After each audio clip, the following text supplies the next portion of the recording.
세계를 정복한 알렉산더 대제나 수많은 역사의 영웅들의 군대는 군기, 규율이 강하기로 유명했습니다. 나폴레옹 군대도 마찬가지였어요. 군사들이 군기가 얼마나 엄격했는지 몰랐습니다. 보초를 서다가 졸기만 해도 사형을 당할 정도로 군기가 엄격했기 때문에 그런 막강한 군대를 통해서 세계를 정복했던 것입니다. 이 나폴레옹 군대의 한 군사 중에 어린 병사가 있었습니다. 그러나 그는 군에 입대한 지 얼마 되지 못해서 군사정을 잘 모르는 중에 커다란 실수를 하게 됩니다. 결국 그는 군재판에서 총살형의 선고를 받게 되었습니다. 그의 집행일이 다가오게 되자 그와 함께 이 군대에 들어왔던 동네 청년이 급한 전보로 고향의 부모님에게 그 아들의 위급한 사정을 알리게 되니까 어머니가 먼 길을 마차를 타고 달려왔습니다. 달리고 또 달리고 힘겹게 달려왔는데 군대에 도착한 날은 바로 그 사형의 집행일 하루 전날 밤이었습니다. 이미 나폴레옹은 침실에 들었고 그의 호위병들은 절대로 사령관을 만나게 하지를 않았어요. 다음 날 아침 일찍 나폴레옹이 아침 식사를 마치고 뒷짐을 지고 군대를 시찰하기 위해 나올 때 그 어머니는 나폴레옹의 무릎에 앉아서 간절히 간청을 하게 됩니다. 아들에게 은혜를 베풀어 달라고 간곡하게 부탁합니다. 그러자 자신의 장교들에게 에워싸여 있는 나폴레옹이 엄격한 얼굴로 부인을 향하여 말합니다. 부인, 당신의 아들은 은혜를 입을 자격이 없습니다. 총살형은 오늘 오후에 반드시 집행될 것입니다. 그렇게 냉혹하게 잘라 말하는 것입니다. 그러나 어디 세상의 어머니들이 자기 자식의 생명이 거두어지는데 포기할 자가 없죠. 또다시 그 부인은 물러서지 않고 걸어가는 나폴레옹의 뒷발꿈치를 잡고 넘어졌습니다. 알고 있어요. 알고 있습니다. 제 아들이 그럴 만한 자격이 없다는 것을 제가 알고 있죠. 만약에 자격이 있다면 그거는 사령관께서 은혜를 베푸는 게 아니지요. 그런 말을 했습니다. 군기를 엄격하게 지킨 나폴레옹이었지만 그 말에는 할 말이 없었습니다. 자격이 있다면은 면제하는 것이 무슨 은혜가 되겠습니까? 면제할 수 없는 자격 없는 사람이기 때문에 사형을 면해준다면 은혜를 베푸는 거죠. 나폴레옹은 입가에 미소가 지나가면서 그 아들을 풀어줘라. 그리고 사형은 사면된다.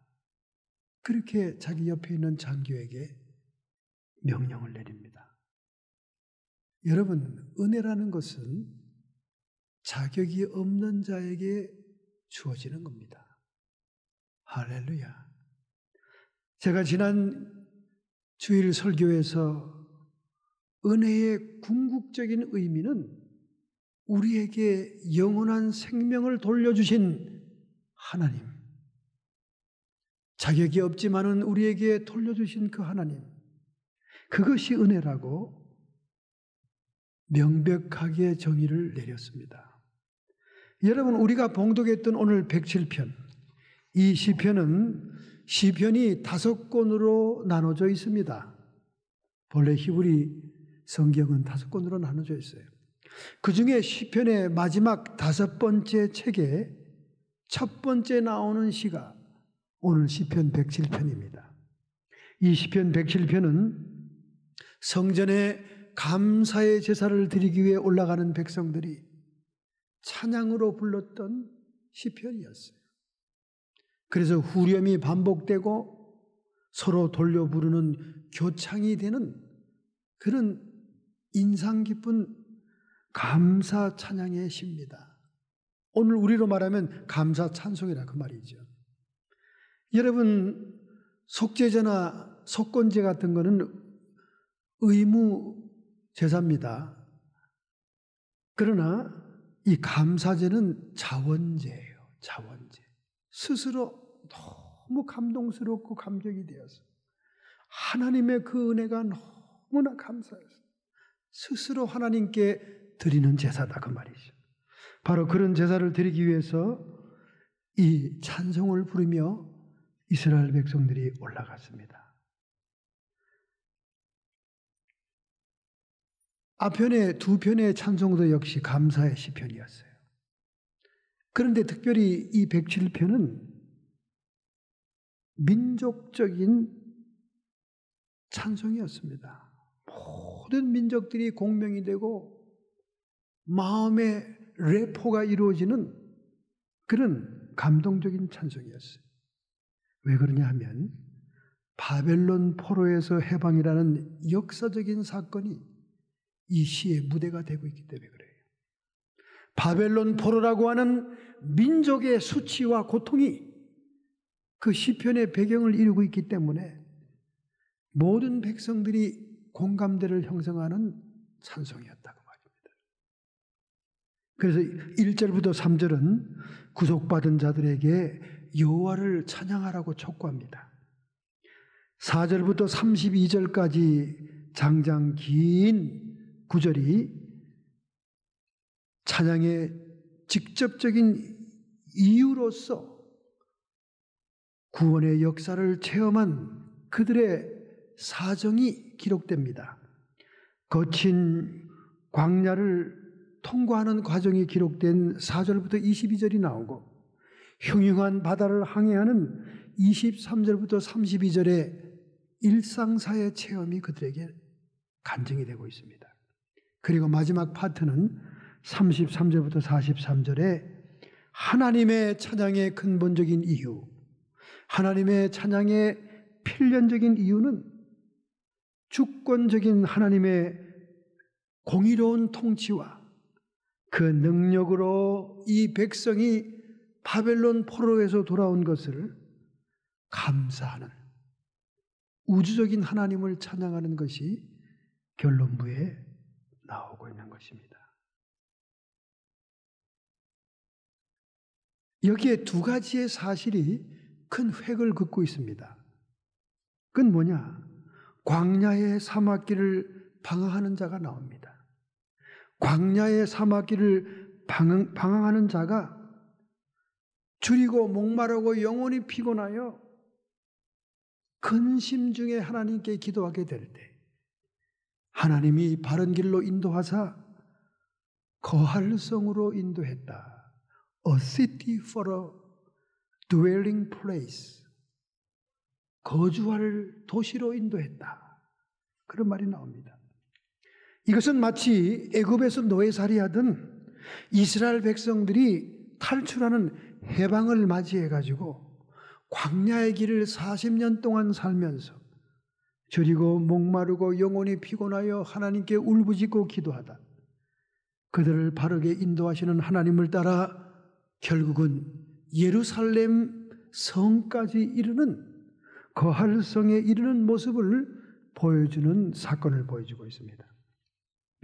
또 다른 한 줄기는 선척을 바다에 띄우며 큰 물에서 영업하는 자, 배를 띄워 부자 되기 위하여 무역하는 자, 이런 자들이 하나님이 보내신 광풍을 만납니다. 광풍을 만나요. 영혼이 녹고 그들이 술 취한 자들처럼 배에서 이리 뛰고 저리 뛰고 굴르니까 지각이 혼돈하고 하늘이 어디고 땅이 어딘지 구분이 안 됩니다. 여러분, 비행기도 무시무시하지만은 배는 더 무시무시합니다. 제가 항상 바다를 끼고 살았기 때문에 배를 많이 타봤어요. 뭐 해안가 근처의 섬으로 여행을 떠나도 파도를 만나면 배가 그냥 곤두박질 칩니다. 아주 뭐 토하고 난리들입니다, 사람들이. 얼마나 무서운지 몰라요, 여러분. 직접 그 당해보면 정신이 혼미해집니다.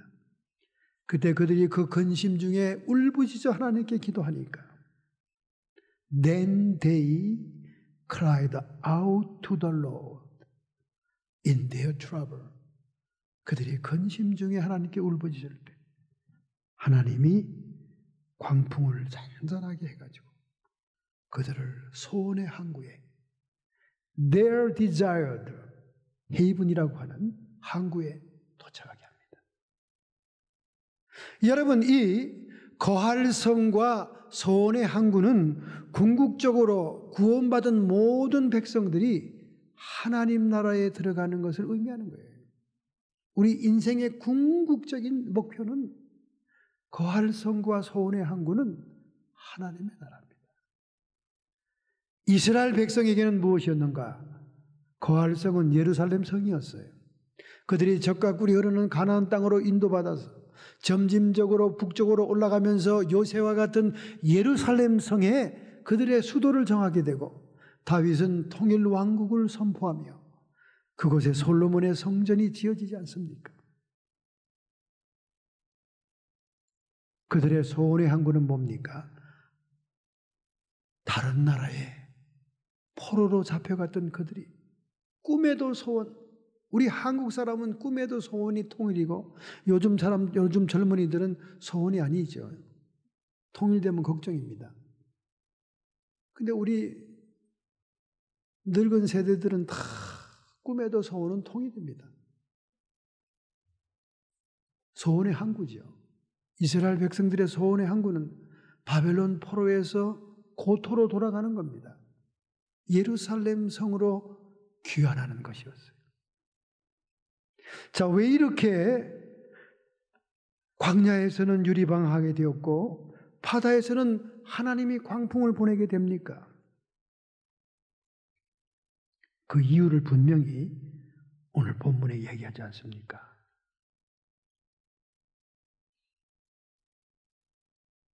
10절이죠. 사람이 흑암과 사망의 그늘에 앉으며 곤고와 쇠사슬에 매임은 하나님의 말씀을 거역하며 지존자의 뜻을 멸시함이라.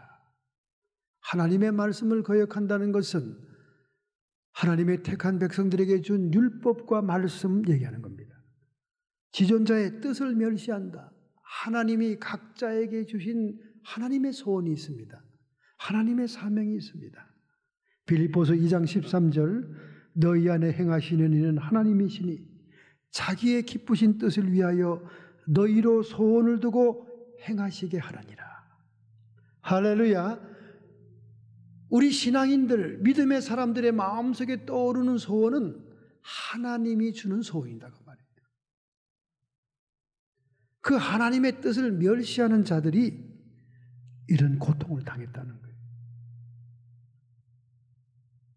미련한 자는 17절 저희의 범과와 죄악의 연고로 곤란을 당하며 이런 환난, 고통, 연단, 시련은 대부분 우리가 범죄함으로 오게 된다 하는 걸 알 수 있습니다. 이름에도 불구하고 우리를 고치기 위해서, 우리를 치료하기 위해서 20절에 말씀합니다. 저가 그 말씀을 보내어 저희를 고치사 위경에서 건지시는도다. 할렐루야. 여기 위경이란 말은 영어로 크리시스, 히브리 말로 쉐히트라고 말합니다. 가라앉는다, 하강한다. 샤하의 명사형인데 샤하는 웅덩이에 빠진다, 무덤에 들어간다. 죽음과 같은 삶을 얘기하는 거예요. 그 위경을 치료하고 고치는 여호와 라파의 하나님이 어떻게 오시느냐? 말씀으로 먼저 오신다는 겁니다. 할렐루야. 여러분 구약의 역사를 보세요. 구약에 나오는 하나님의 택한 백성들이 우상 숭배하고 범죄할 때마다 누가 옵니까? 나비라고 하는 하나님의 사람, 선견자와 선지자들이 오지 않습니까? 여러분들은 좀 목사님이 좀 위로의 말, 따뜻한 말, 사랑의 말, 그냥 달콤한 말만 좀 강대상에서 해주기를 원하지만은 제가 눈 씻고 성경을 통달해봐도 선지자들이 비유 맞추는 소리 한 인간이 없습니다. 전부 다 후들이 까는 소리만 하는 거예요. 회개하라. 그렇지 않으면 심판이여 죽음이다. 이런 쓴 얘기만 하는 거예요. 거기 뭐 위로했다, 뭐 어떻게 했다는 말 한 번도 본 일이 없습니다. 하나님이 사람이 오든 무명의 하나님의 사람이 찾아오든 모두 다 하나님의 심판과 죽음을 선포합니다. 이렇게 하나님의 말씀을 먼저 보내요. 그 말씀을 통해 회개하는 자 구원받을 것이요. 그 말씀을 듣고도 목을 굳게 하고 강팍한 자 결국 오늘 광야의 사막길을 유리방황하고 어두움과 사망과 곤고와 쇠사슬과 질병에 처하게 된다는 거예요. 그러니까 말씀을 보내는 단계가 여러분과 저에게는 행복한 단계예요. 얼른 회개하면 되고 얼른 돌이키면 되고 얼른 하나님 앞에 두 손 들고 나오면 되는 때라 그 말이죠. 그러니까 여러분, 목사님이 말씀을 증거할 때 자꾸 나를 깐다고 생각하지 마세요. 그건 여러분 은혜 받는 태도가 아닙니다. 하나님의 말씀, 하나님과 대등한 상태에서 서 있는 태도예요. 여러분이 완악하기 때문에 그런 생각을 하는 겁니다. 지금 동영상으로 세계 5대양 6대주의 말씀이 나가지 않습니까? 여러분에게만 당면해서 여러분을 까기 위해서 설교한다고 여러분 생각하면 큰 착오입니다. 큰 착오예요. 여러분에게 부딪히면 성령이 자극하는 거예요. 성령이 자극하는 겁니다. 아, 나에게 뭔가 구석에 하나라도 하나님 앞에 항복하고 회개하고 순종해야 될 것이 있나 보다. 이렇게 바꾸 생각해야지 자꾸 깐다고 생각하면 이거 여러분이 강팍한 거예요. 그리고 하나님의 말씀하고 대등하게 서보겠다는 겁니다. 한번 해보자 이겁니다, 여러분. 아, 제가 혐의밥 잘 먹고 우리 사모가 해주는 자연 건강식품을 먹고 그 힘을 얻어가지고 뭔 한 일이 없어 여러분 하나하나를 족까기 위해서 나왔겠습니까? 생각해 보세요. 밥만 먹는 줄 알아요? 다른 많은 것도 하고 있습니다. 이 설교단에서 박력 있고 힘 있게 성령의 말씀을 대언할 수 있기 위해서 설교하다가 픽 쓰러지지 않기 위해서 얼마나 나름 훈련과 연단을 하는 줄 아십니까? 아, 그러고 와서 계속 여러분이나 까겠다고 아니에요, 여러분. 깐다고 느껴지면은 내가 어찌할꼬 회개의 마음이 들어와야 되는 거예요. 저놈을 어찌할꼬. 그러면 바로 베드로가 설교할 때는 내가 어찌할꼬라는 3,000명의 회개가 있었습니다. 스데반 집사가 설교할 때는 저놈을 어찌할꼬. 그래서 돌멩이를 다 들어 스데반 집사를 죽였습니다. 상반된 반응을 보였지만은 둘 다 하나님의 주시는 능력의 말씀이었다는 거예요. 믿으시면 아멘 합시다. 여러분들이 클리닉 의사를 찾아갔는데 여러분의 상처에 자꾸 그냥 붕대만 감아주고 괜찮다 좋다 이렇게 하고 집에 보내면 그게 살이 썩고 그게 피부암이 되고 여러분이 죽게 되면 어떡하겠어요? 저희 형님도 처음에는 근처에 있는 클리닉에 찾아갔더니 아유 목사님 감기예요. 신경 쓸 거 없습니다.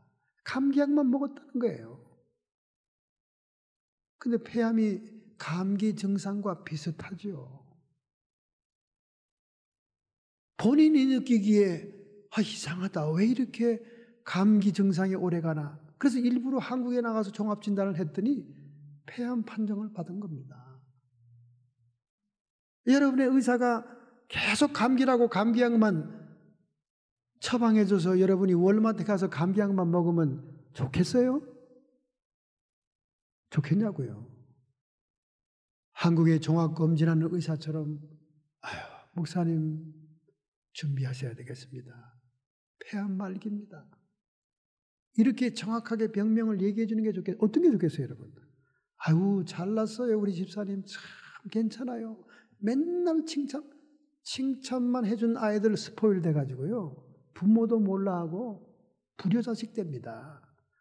오히려 부모에게 냉혹한 가정교육을 받은 애들은요, 얼마나 효도 잘하는지 몰라요. 일찍 자립하고 독립해가지고 부모도 서포트하고 그럽니다. 근데 그냥 받아가기만 하고 그냥 부모가 공급한 애들은 50대, 60대가 돼도 엄마, 아버지한테 바라는 거예요. 창피한 일이지만 노인 아파트 월페어 받는 돈까지, 냉동실에 고무줄로 묶어놓은 돈까지 다 집 두 채, 세 채 있는 며느리들이 와가지고 인질로 손자, 손녀를 데리고 와서 우는 연기까지 해가면서 그 돈 다 빼가잖아요. 자기도 모르게 돈을 털리고 난 다음 노인 부부가 앉아서 엉엉 울지 않습니까? 이번에는 이를 악물고 안 주려고 그랬는데 고년이 얼마나 여우같이 캐시가 고무줄로 퉁퉁하게 살이 찔 때쯤 되면 아픈 자식 손녀 데리고 나타난다는 거예요. 자식을 잘못 키운 겁니다, 여러분. 스포일 시킨 거예요. 교회도 마찬가지입니다. 맨날 젖만 먹으면 자라질 않아요. 희생적인 교인이 없습니다. 교회 발전이 없어요. 자기만 사랑해달라, 자기만 먹을 거 줘라, 자기만 복받게 해달라. 근데 하나님 말씀은 그게 아니거든요.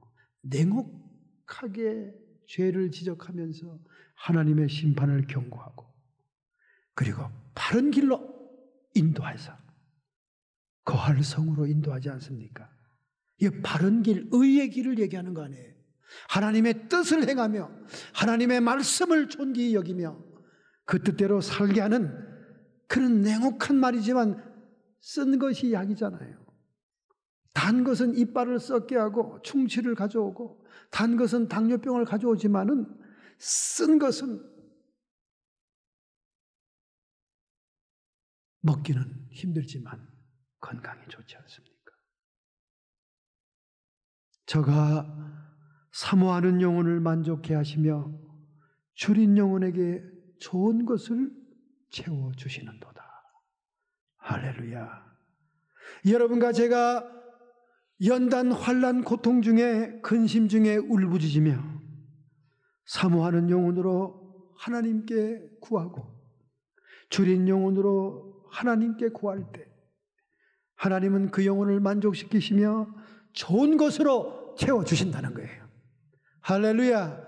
은사 받은 사람, 특별한 축복을 받은 사람, 여러 가지 많은 기도의 응답을 받은 사람들의 첫 번째 구비 조건이 사모하더라고요. 그냥 포기하지 않고 열정적으로 하나님께 기도하더라고요.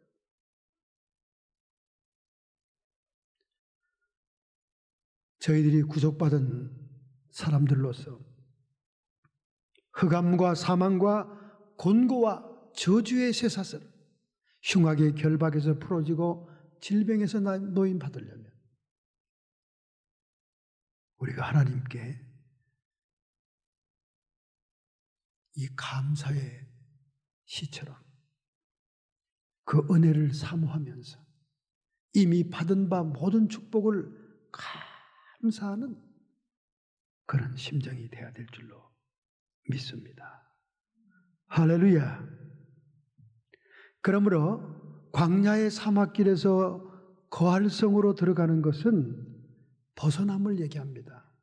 저주에서 벗어나고 질병에서 벗어나고 흑암과 곤고에서 벗어나는 것을 의미하는 거예요.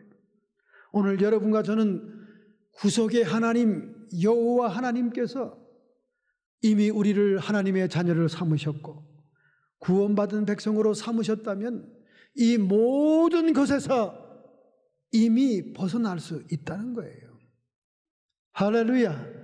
오늘 여러분들에 있는 질병을 떨쳐버리길 바랍니다. 오늘 여러분에게 있는 저주의 사슬과 흉악의 결박, 중독의 사슬들을 끊어버리기 바랍니다. 곤고와 고독과 흑암과 사망의 세력들을 쫓아버려야 됩니다. 사모와 함께 가정예배 기도를 보는데 사모가 자꾸 우리 동네 한쪽 현에 사망의 영이 떠돈다는 거예요. 그러면서 걱정하는 거예요. 아유, 목사님 이렇게 새로 이사 와가지고 우리 아버지처럼 돌아가시면 어떻게 걱정을 하더라고요. 안 죽어, 걱정하지 마. 안 죽어. 하나님 나 장수한다 그랬어. 사망의 영이 저쪽 구석에 떠돌아다닌다는 거야. 관이 시커먼 관이 저쪽 코너에 있다는 거예요. 그래서 하나님께 기도했습니다. 하나님, 도대체 이게 뭡니까? 이 정체가 뭡니까? 장장 40년 동안 마약을 파는 집이 거기에 있다고 말이에요. 저쪽 불락 너머에. 경찰들도 다 알아요. 모든 사람이 다 압니다. 우리 도시의 모든 사람이 다 알아요. 법정에 있는 세리프도 다 알고 다 알아요.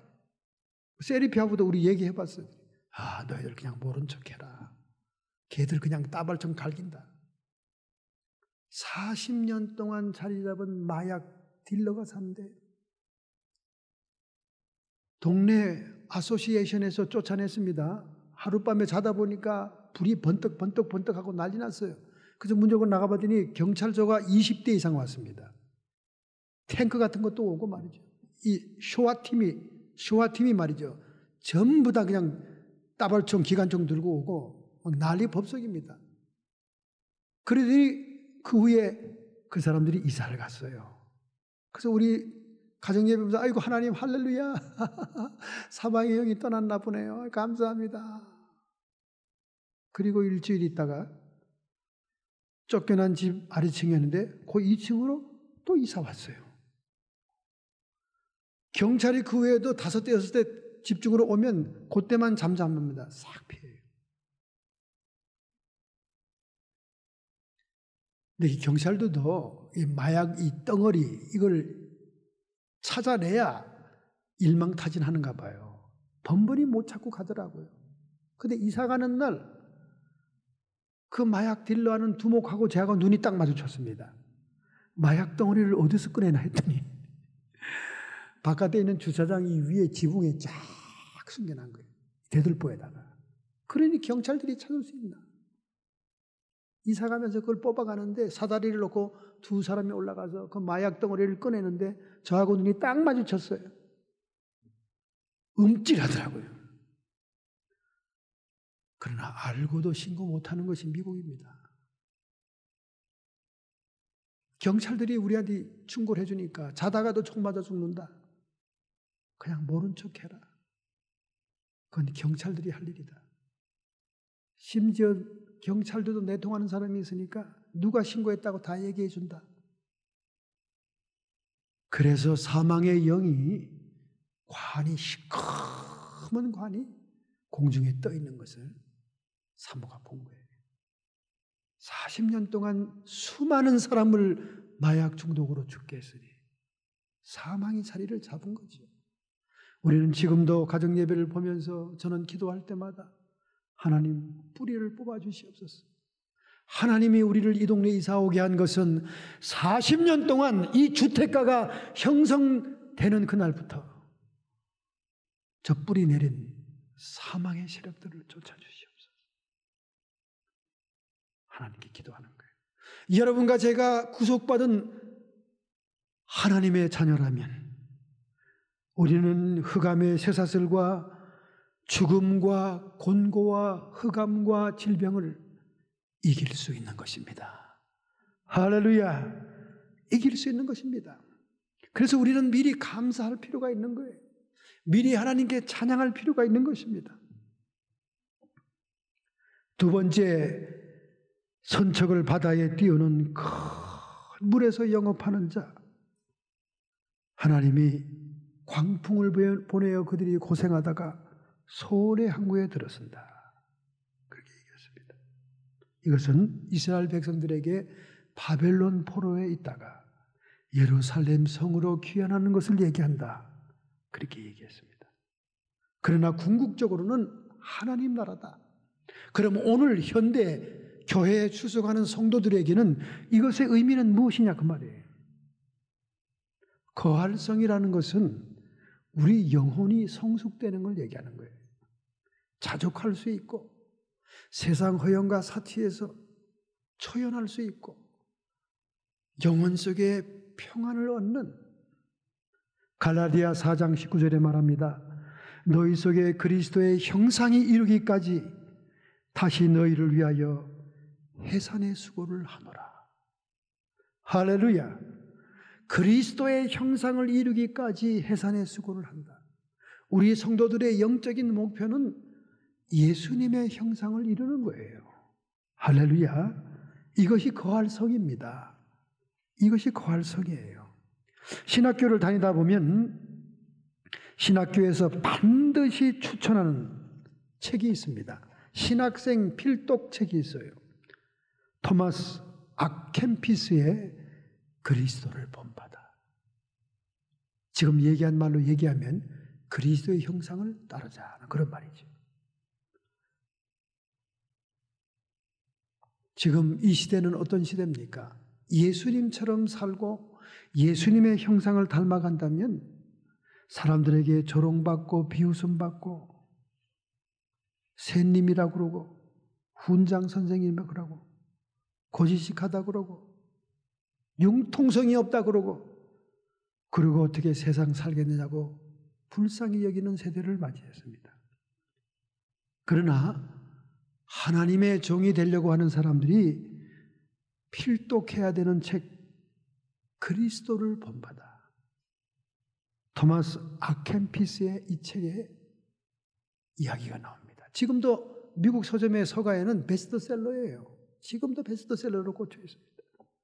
이 세상에서 그리스도를 위하여 어리석고 멸시받는 자가 된 것이 얼마나 지혜로운 일이었던가 알 날이 올 것입니다. 경건한 자는 기뻐하나 그렇지 못한 자는 슬퍼하게 될 날도 올 것입니다. 가난한 자는 영광으로 빛날 것이며 사치하던 자에게는 도리어 궁핍이 찾아오는 그런 날이 올 것입니다.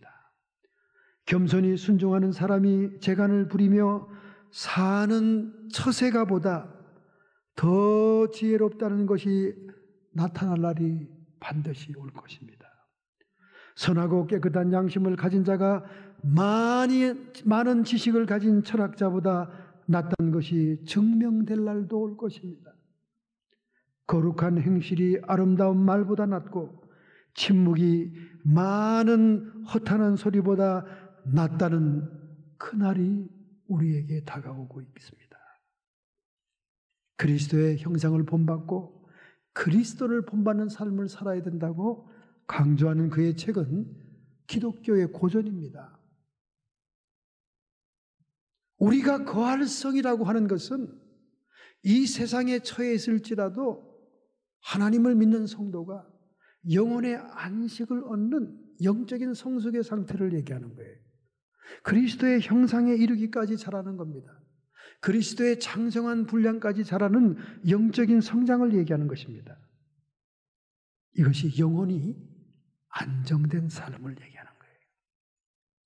할렐루야. 유명한 수학자이며 물리학자고 과학자로서 누님의 뜨거운 눈물로 신앙인이 된 파스칼이 있지 않습니까? 여러분 어릴 때 국민학교 때부터 파스칼의 팡세라는 얘기 많이 들었잖아요. 파스칼의 일기가 있습니다. 거기에 보면 이렇게 얘기를 썼어요. 의로우신 아버지여, 세상은 당신을 모른다지만은 나는 당신을 압니다. 기쁨, 기쁨, 기쁨, 눈물, 눈물. 그렇게 간단하게 일기에 썼지만은 그는 험난한 공경에서 자기를 건지신 하나님 감사의 기쁨을 그렇게 표현했고,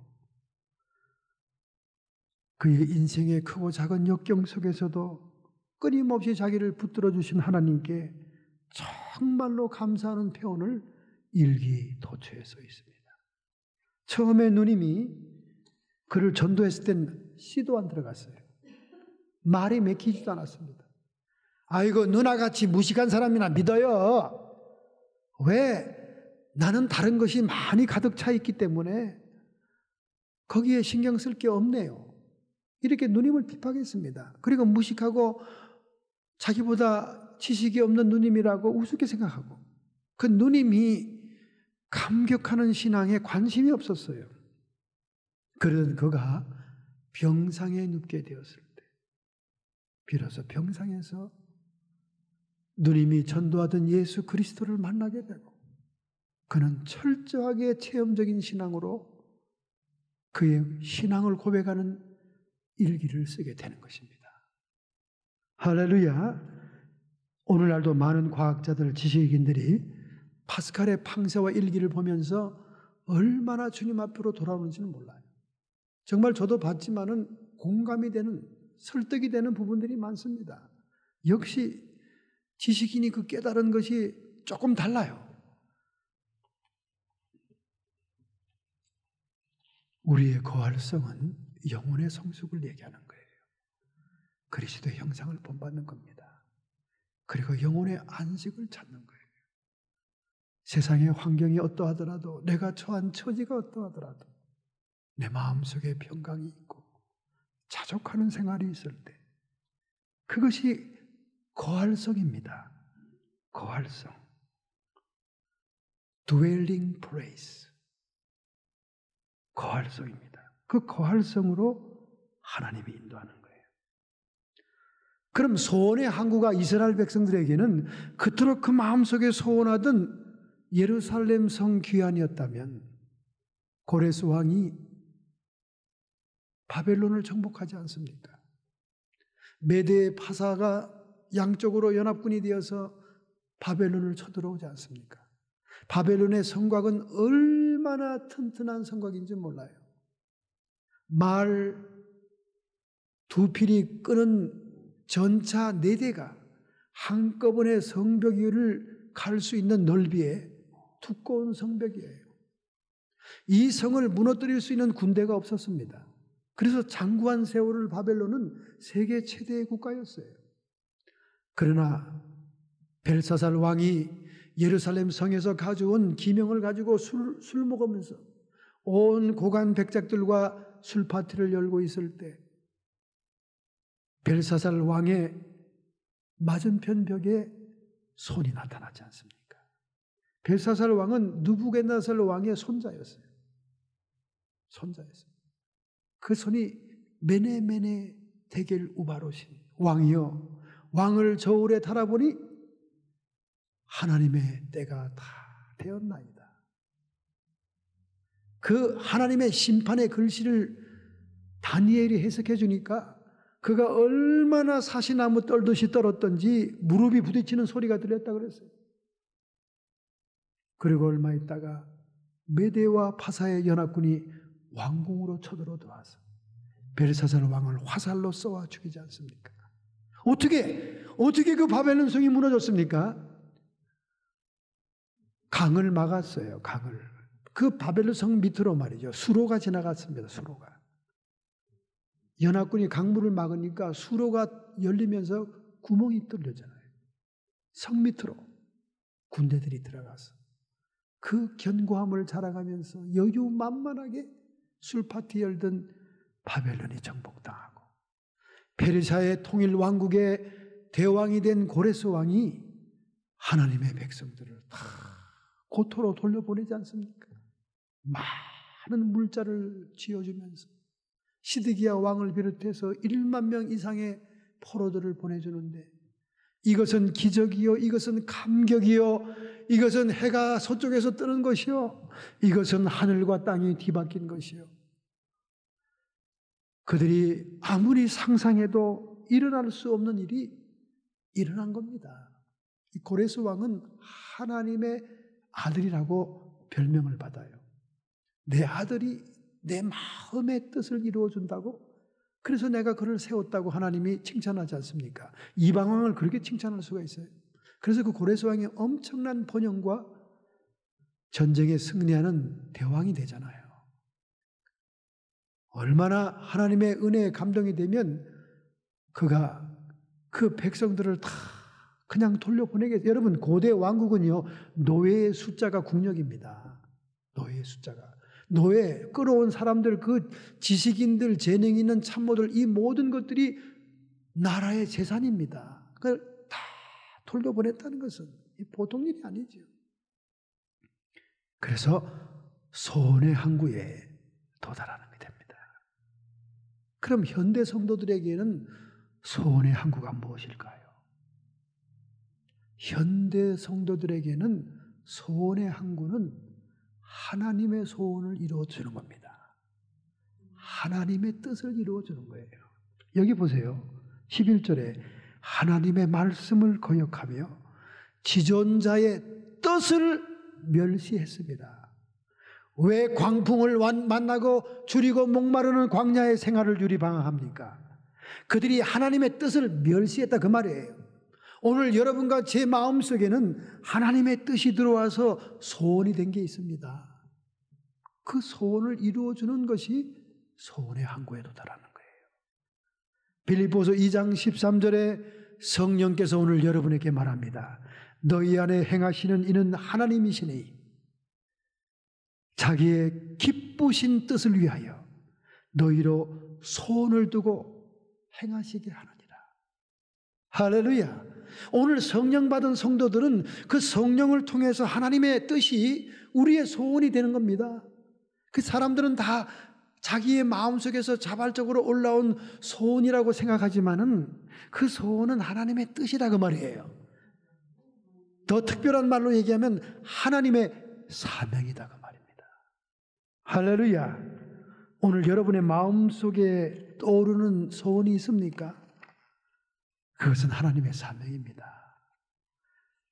저는 특별히 교회 경영하다 보면 여러 가지 분야에 관심이 많은 집사님들이 많아요. 목사님, 우리 교회 중등부, 고등부를 확실하게 해야 됩니다. 좀 올바르고 똑똑한 죄종을 모시고 와야 됩니다. 이렇게 청소년들에게 관심이 많은 사람은 거기에 하나님의 뜻과 소원이 있는 사람이에요. 그런 사람들을 주일학교 이 중고등부 부장으로 세워야 됩니다. 왜? 그 마음에 소원이 들끓고 있기 때문에.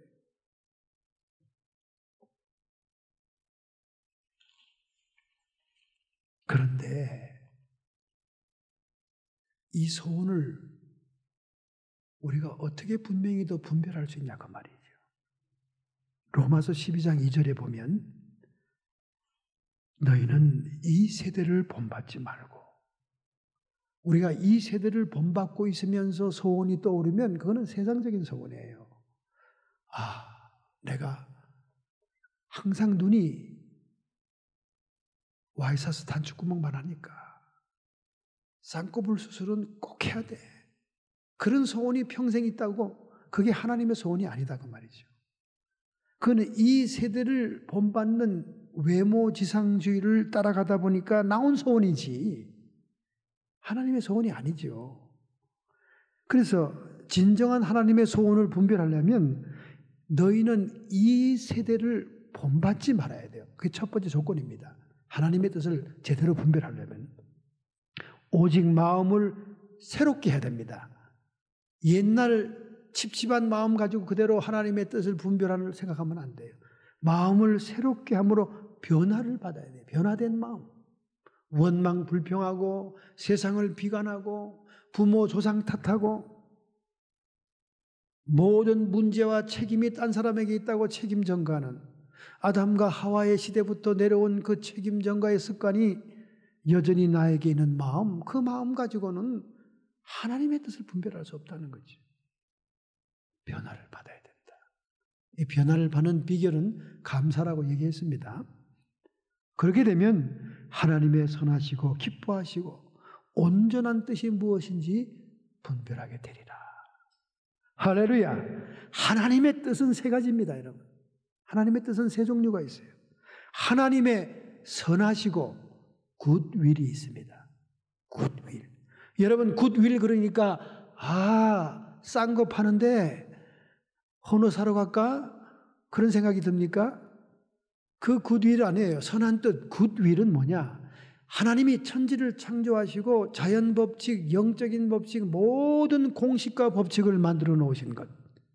그것을 선한 뜻이라고 얘기합니다. 이 선한 뜻은 자연스럽게 돌아가게 되어 있어요. 사계절의 구분이 있고 또 북극과 남극의 자장이 흘러가고 그리고 우주의 인력과 중력으로 모든 위성들이 제자리에 있고 이런 하나님의 선한 뜻이 있기 때문에 로켓을 쏘면 그 로켓이 궤도를 돌아 달나라에 갔다 지구에 돌아올 수 있는 거예요. 하나님의 이 선한 뜻 자연 법칙이 없이 무질서한 카오스의 세계를 만들어 놨다면 로켓을 쏘아도 달나라 갔다가 지구로 갈지 화성으로 갈지 금성으로 갈지 알 수가 없게 되는 겁니다. 오늘날 모든 하나님이 일정한 규칙과 법칙, 해가 뜨고 지며 저녁이 되고 아침이 되는 이 모든 것들이 선한 뜻이다 그 말이에요. 굿윌. 할렐루야. 이런 선한 뜻은 잘 변하지 않죠. 그죠? 변한 때는 한두 번 있었습니다. 기브와 산에 태양과 달이 기울지 않은 때가 있었잖아요. 하나님의 백성들이 아말렉 군대를 무찌르기 위해서 그날 당일에 문제를 완전히 해결하기 위해서 태양아 머무러라 여호수아가 명령했을 때 태양이 머물렀던 선한 뜻이 한두 번 변했을 뿐이지 그 뜻은 그대로 진행한다 그 말이에요. 하나님의 선한 뜻인지 40일 금식 작정기도 해도 겨울이 길어지거나 여름이 짧아지거나 하진 않다고 말이에요. 그 뜻을 잘 분별해야 되는 거예요. 그 다음에 온전하신 뜻이 perfective will이 있습니다. 이 온전하신 뜻은 뭐냐? 온전하신 뜻은 하나님의 구속사의 경륜을 얘기하는 거예요. 하나님이 구속사를 운영하시는 그 경륜의 뜻, 그게 완전한 뜻입니다. 인류의 생명을 건지기 위해서 하나님의 장막이 사람과 함께 되기 위해서 새 예루살렘 성이 단장한 신부와 같이 하늘에서 내려오는 그때 이런 모든 구속사의 경륜을 이루어 나가는 시기와 절기 이게 완전하신 뜻입니다. Perfective will이에요. 이런 시기와 때는 천사도 모르고 아들도 모르고 하나님만이 아신다고 그랬어요. 할렐루야. 그런데 이런 퍼펙티브 뜻을 가지고 하방이기가 앞으로 3년이면 예수님이 재림한다.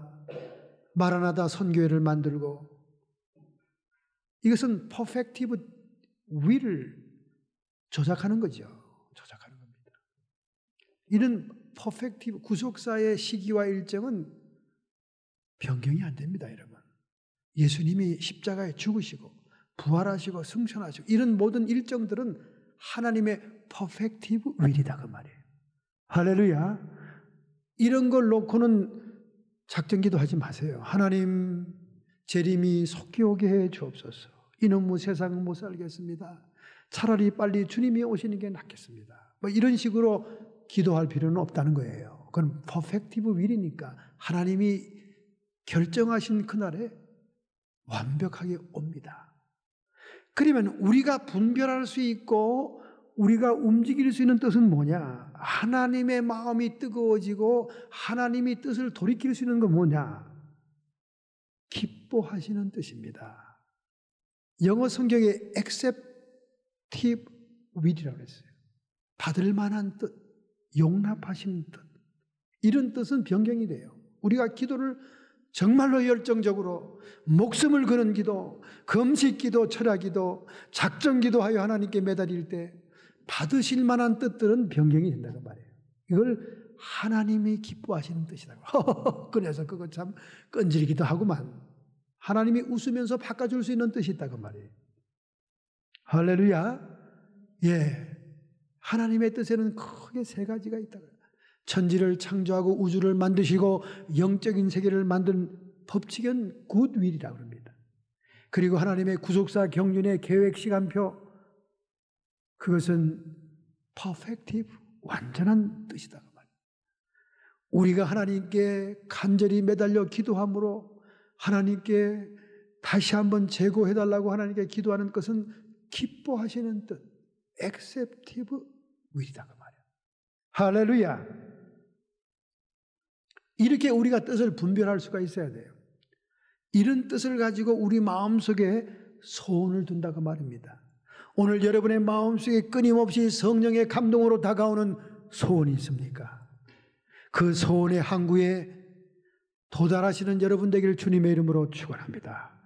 할렐루야. 소원의 항구에 사명을 감당하는 여러분 되시기를 바랍니다. 그러면 누가 이 거할 성과 누가 이 소원의 항구에 도달할 자가 되겠냐 그 말이죠. 어떻게 이 성에 도달할 수가 있겠냐 그 말입니다. 구속함을 받은 자, 구속의 하나님은 누구든지 이곳에 도달할 수 있도록 할 수 있습니다. 그러나 경륜하시고 섭리하시는 하나님께서는 어떤 자들에게 이 일을 성취하게 하느냐. 오늘 본문의 첫 절부터 마지막 절까지 읽어보니까 감사와 찬양하는 사람들입니다. 할렐루야. 감사와 찬양이에요.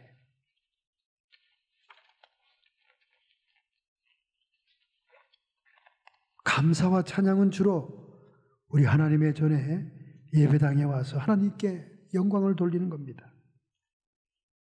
감사와 찬양. 구약에서 감사를 드린다 할 때 그 감사, 히브리 말 동사는 이하다.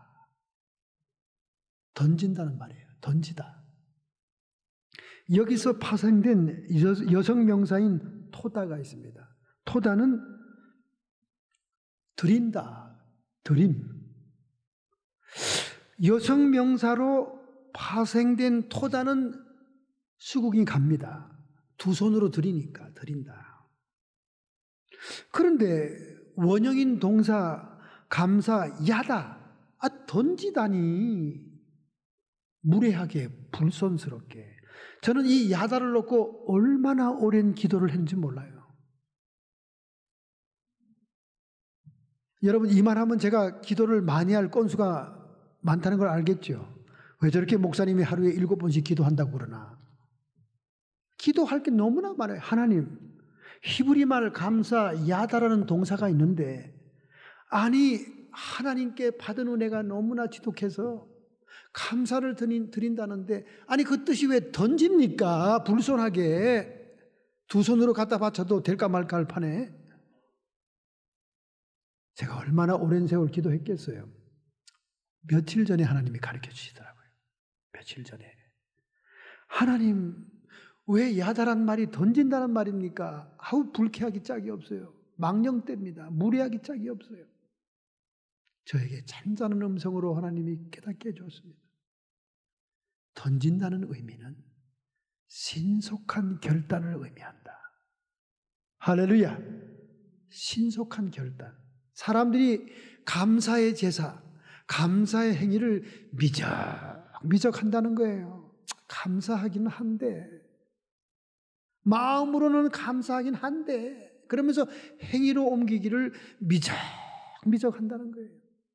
그래서 신속한 결단을 의미하는 의미에서 던진다는 거예요. 할렐루야. 저는 그 성령의 깨달음의 말씀을 듣고는 눈물이 쫙 나왔어요. 맞다. 이건 나를 두고 하는 말이지. 감사하는 마음은 태산같이 많은데 행위는 미적하고 감사 예비도 조금 이따 드리지 뭐. 밥 먹고 드리지 뭐. 미적하고 신속한 결단 탁 던지는 거예요. 두 번째 뜻은 뭡니까? 인색한 마음을 갖게 하지 않는 것입니다. 할렐루야. 여러분, 감사의 예물을 들고 있으면요, 손이 덜덜 떨리는 거예요. 이걸 낼까 말까, 드릴까 말까. 마음이 하루에도 수십 번씩 바뀝니다. 인간의 마음은 변덕.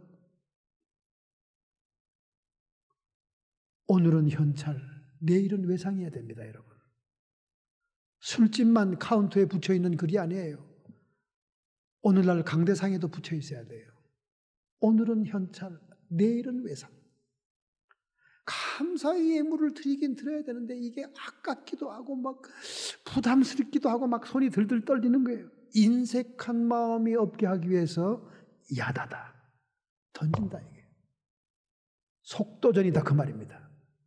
할렐루야. 감사의 행위를 옳게 하는 자에게 내가 하나님의 구원을 보이리라. 할렐루야. 오늘 이 본문의 찬양은 감사제를 드리기 위해서 하나님의 성전에 올라가는 주의 백성들이 올라가면서 그 마음을 미리 드리기 위해 찬송하는 겁니다. 오늘 여러분과 제가 하나님이 거할 성으로 인도하시고 소원의 항구로 인도할 자가 누굽니까?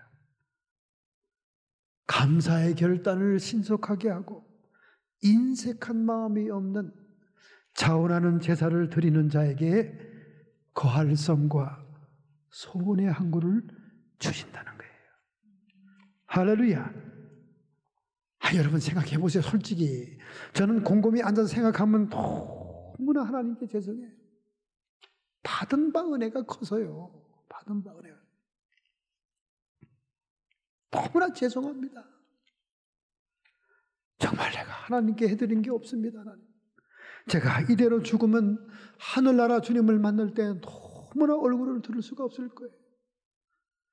하나님은 나를 죽음에서 3번이나 건져주었습니다.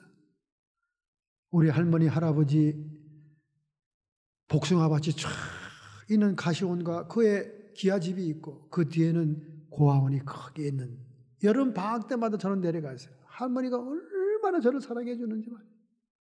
그 곰팡이 냄새 나는 다락방에 숨겨놓던 시루떡, 팥떡이 얼마나 맛있는지 말이죠. 그 할머니 때문에 그렇게 내려갔는데 그 농장 옆에는 영신강이라고 큰 강물이 흘러갔어요. 여름에 수영하기가 얼마나 좋습니까? 고아원에 있는 우리 형제들하고 같이 가서 막 수영하다 제가 물에 빠졌습니다.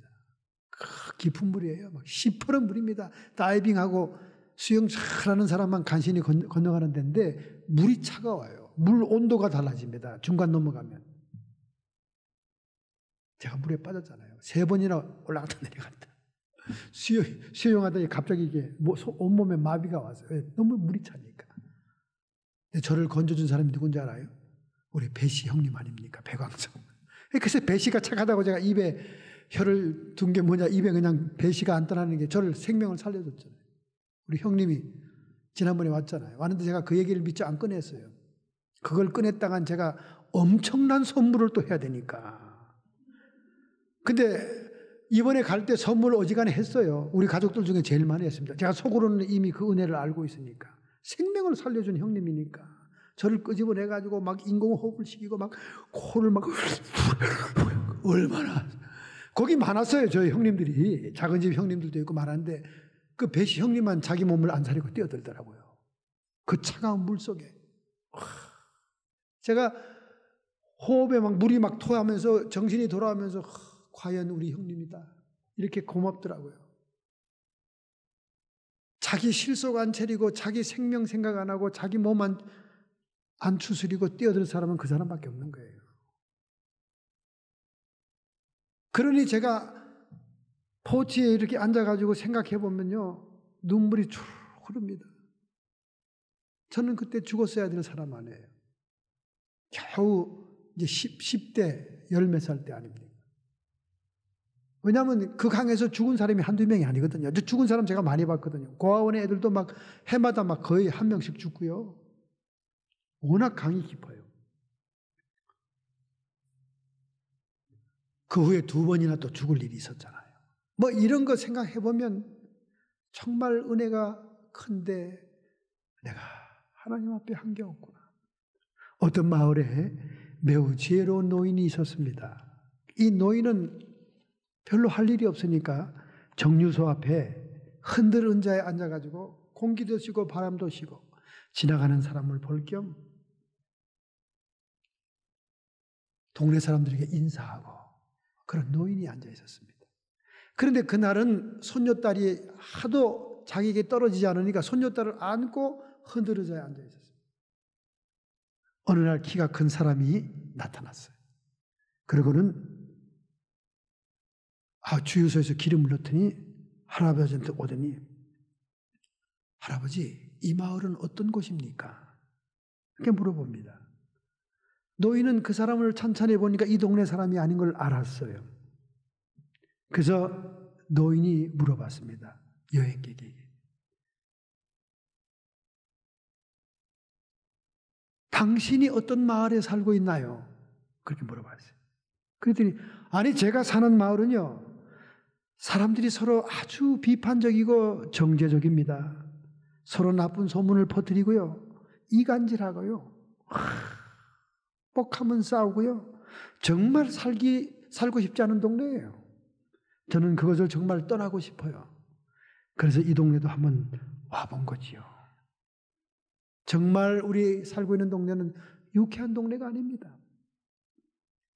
그랬더니 의자에 앉았던 노인이 빙긋이 웃으면서, 그래요? 이 마을도 똑같습니다. 그랬더니 얼른 차를 타고 휙 가버렸어요. 조금 이따 1시간가량 어린아이 둘과 여자 한 분이 내렸어요. 그러더니 화장실을 가르쳐달라고 그러니까 손녀딸이 저쪽 흰색으로 써있는 데로 가세요. 그랬어요. 그걸로 갔습니다. 그러더니 운전한 남자가 터벅터벅 내려오더니 기름을 턱 넣으면서 노인에게 인사를 하고, 할아버지, 이 동네는 살기가 어떤가요? 이 동네 살만하는가요? 이렇게 물어봤습니다. 그랬더니 노인이 웃으면서, 당신이 사는 마을은 어떻소? 그랬더니 이 아저씨가 하는 말이, 우리 동네 참 사람들이 사이좋게 지내요. 너무나 가깝게 지납니다. 이웃이 언제나 서로 도와주고요, 일가 친척 부럽지 않아요. 서로 인사를 나누고 고맙다고 말하고 어려운 일 있으면 서로 도와주고요, 정말 친척같이 지나고 있습니다. 저는 우리 마을을 떠나고 싶지 않죠. 그랬더니 노인이 따뜻한 미소를 지으면서, 이 마을도 꼭 같습니다. 그랬더니 손녀딸이, 할아버지, 조금 전에는 이 마을이 아주 못 살 때라고 고약한 동네라고 그래놓고, 아니 지금은 또 그 뭔 소리예요 할아버지, 거짓말쟁이야. 그랬더니 할아버지가 웃으면서, 얘야, 사람들은 어디나 어느 곳을 가든지 자기 마음을 가지고 가는 거란다. 항상 자기 마을에 살면서 원망과 불평하는 사람은 이 마을에 와도 원망불평해. 그래서 이 마을도 살 곳이 못 되는 거지. 그러나 감사의 마음을 가지고 있는 사람은 어느 동네 가도 감사하기 때문에 그를 통해서라도 동네가 살만한 곳이 되는 거야. 거할성과 소원의 항구에 도착할 사람은 감사와 찬양으로 예배하는 자입니다. 할렐루야. 두 번째는 우리의 일상생활 삶 속에서 기도와 선행이 있는 사람입니다. 그들이 근심 중에 여호와께 부르짖음에 하나님이 마음을 돌이키는 것처럼 우리는 평소의 생활 가운데 무릎을 꿇고만 기도하는 것이 아니라 매사에 움직일 때마다 주님과 대화하는 삶을 살아야 돼요. 다윗이 그토록 하나님께 마음에 합한 자여 하나님을 기쁘게 한 이유는 일상생활을 통해서 하나님과 대화를 했습니다. 기도와 선행이 있어야 돼요. 다른 말로 말하면 기도와 구제가 있어야 됩니다. 여러분, 이런 기도와 구제, 선행을 하려면요, 영적인 사치와 허영심을 버려야 돼요. 우리 한국 사람들은 너무나 위대한 걸 좋아하고, 너무나 큰 걸 좋아하고, 너무나 특별한 걸 좋아하고, 특단의 조치를 좋아하고, 왕자가 붙는 걸 좋아합니다. 여러분, 전도에 왕자가 왜 붙습니까? 전도왕. 이제는 교계의 상용 언어가 됐어요. 저는 처음 그 전도왕이라는 소리를 들을 때 너무나 창피하더라고요. 자본주의적인 용어가 아닙니까? 세상적인 용어가 아니에요. 창피합니다. 창피해.